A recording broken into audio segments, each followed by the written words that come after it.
আপনি press minister হিসেবে দায়িত্ব পালন করেছেন দিল্লিতে।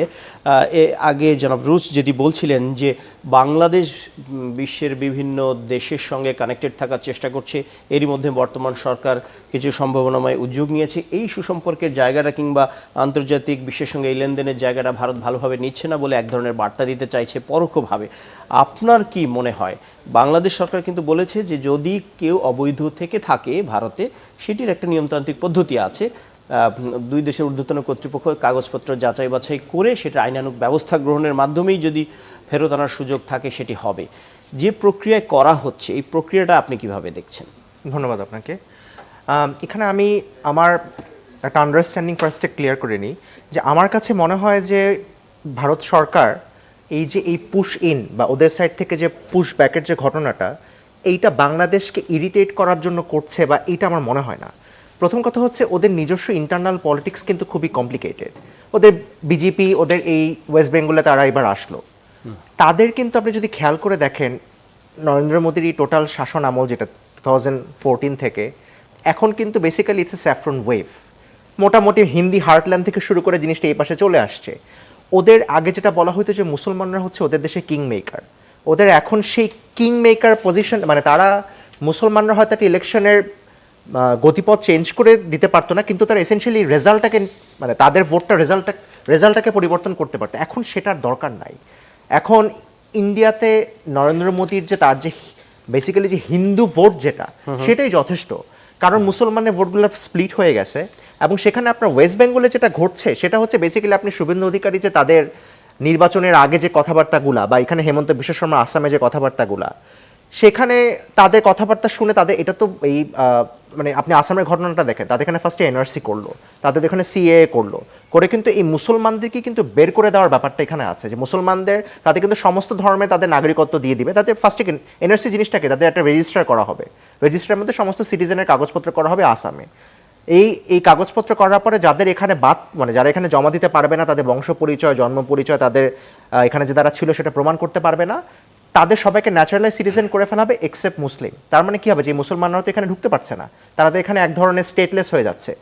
ওয়েস্ট বেঙ্গলে সেটা করেনি। ওয়েস্ট বেঙ্গলে যেটা এখানে করা হচ্ছে সেটা হচ্ছে এসআইআর, তাই না, স্পেশাল ইন্টেন্সিভ রিভিশন, যেটা ওদের অপোজিশন রাহুল গান্ধী বারবার, কারণ রাহুল কংগ্রেসে ভোট হচ্ছে তাদের মুসলিম ভোট যেটা। সো আমার পয়েন্ট হচ্ছে এখানে ইন্টারনাল পলিটিক্সটা এখানে ইন্ডিয়ার অনেক বড়। তাদের এখানে যেহেতু ওই মানে বিজেপি ওয়েস্ট বেঙ্গলে ক্ষমতায় এসেছে এই রাজনীতির উপরে ভর করে, সেখানে তাদের এই 45 দিনের মধ্যে কিন্তু এই ধরনের কথাবার্তা ছিল, শুভেন্দু অধিকারী কিন্তু বলেছিল। হ্যাঁ, এখন বাংলাদেশকে ইন্ডিয়া এটা মানে কূটনীতিকভাবে চাপে রাখছে কিনা, বাংলাদেশের কোনো আচরণকে পছন্দ হচ্ছে না দেখে তাদেরকে এই নতুন, কারণ পুশিনের ঘটনা তো নতুন না। ইন্টারিম গভর্নমেন্টের সময় আমি দিল্লিতে সত্যি কথা যে আমাদের একটা one of the biggest headache ছিল এই পুশিন, যে গত বছর এবার একটু বেশি মাত্রায় ঘটছে বলে মনে হচ্ছে। নট নেসেসারিলি আপনার যখন গত বছরের মে মাস থেকে তো জিনিসটা শুরু হলো, আমাদের এই প্রসেসটা কি আসলে যে আপনার ধরেন এই লোকগুলা এখানে ইন্ডিয়াতে আছে। এখন আপনি ইন্ডিয়াতে যদি একটা লোককে মনে হয় সেই লোকটা ফরেনার বা এলিয়েন, তাকে মনে হচ্ছে যে সে এখানকার নাগরিক না, সেক্ষেত্রে প্রথমে আপনি কি করতে পারেন, তাকে থানার মধ্যে নিয়ে যেতে পারেন।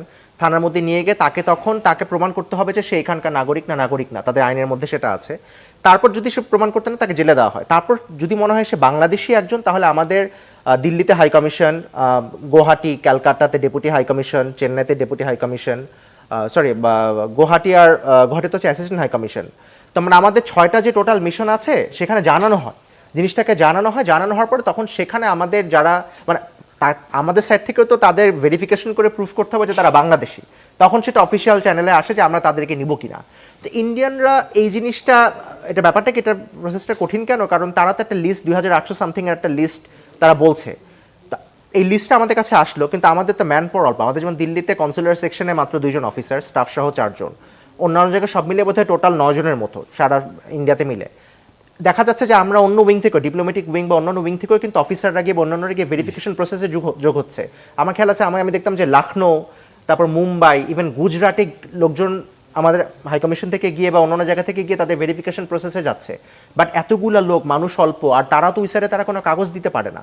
সো এটা তো কোনো ইন্টারন্যাশনাল ল এর মধ্যে পড়ে না, কারণ পুশব্যাক তো কোনো লিগাল টার্মস না, এটা তো লিগাল কোনো কিছু না। তারা এই সাইডে তারা পাঠাচ্ছে, তারা দেখেন আসলে কোনো আইন মেনে পাঠাচ্ছে না এখানে। তো আইন না মেনে, কারণ আমাদের যেমন আপনি যদি খেয়াল করেন, আমাদের কিন্তু ট্রাভেল পাস ইস্যু করা হয়েছে, আমি যদি ভুল না করে থাকি, মোর দেন 800 মতো বোধহয় করা হয়েছে যাতে তারা দেশে ফিরতে পারে। তাদের মধ্যে বোধহয় 200, 250, 300 জনের কিছু মতো তাদের বোধহয় অলরেডি পেন্ডিং আছে আরও কিছু কাগজপত্রের জন্য। 600 জন বোধ, আমরা এক্স্যাক্টলি ডেটাগুলো খেয়াল নেই, বাট এরকম ইস্যু করা হয়েছে। So, আমার হোল পয়েন্ট হচ্ছে এখানে প্রসিডিউর যেটা, সেটা আমরা ফুল কোঅপারেশন করছি, তারা জানাচ্ছে আমরা কোঅপারেশন করছি, কিন্তু এটা একটা লেন্দি প্রসেস। এই লেন্দি প্রসেসে মানে এই না যে সীমান্তের কিনারে গিয়ে তারা পুশিন করে দেবে।